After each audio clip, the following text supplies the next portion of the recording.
You know, Northeast Syria is home to ancient Christian communities along with Yazidis and Muslims who live together in peace when allowed to govern themselves. But their way of life and even existence is under constant threat.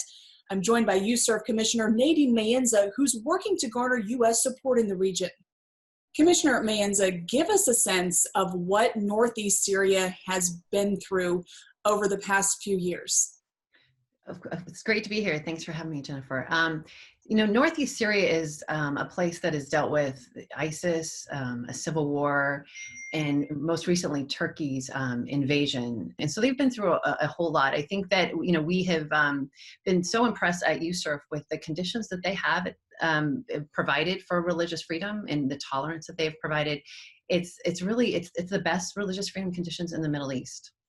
And so when last November, when Turkey entered, when Turkey enters, they've entered now 3 times into area governed by the Autonomous Administration of North and East Syria.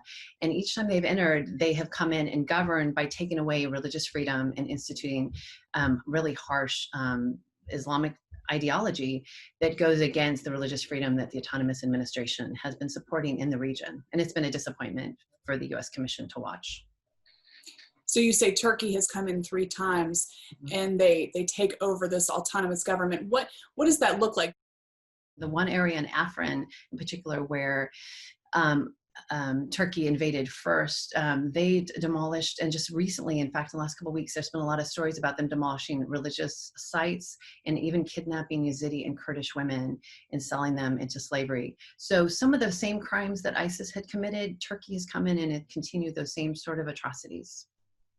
Wow, it's hard to believe or even imagine what this part of the world has been through.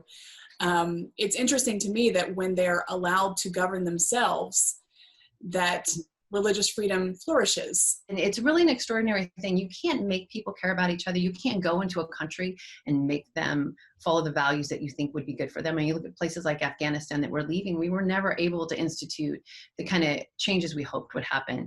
And here, there's a place where they're doing it on their own. This area is really one of the keys to saving Christianity in this region. And for them to be able to stay secure and stable really secures that one of the oldest Christian communities in the world, they still have Aramaic spoken in their church services. It's really quite beautiful. Is this particular situation made even more difficult because Turkey is an American ally? Quite a bit. But it's also one of the more important times that we stand up and call out the facts, which in Northeast Syria, the U.S. policy, if it changes, could enable them to continue with their successful government and continue to protect religious freedom and protect Christians and Yazidis and others.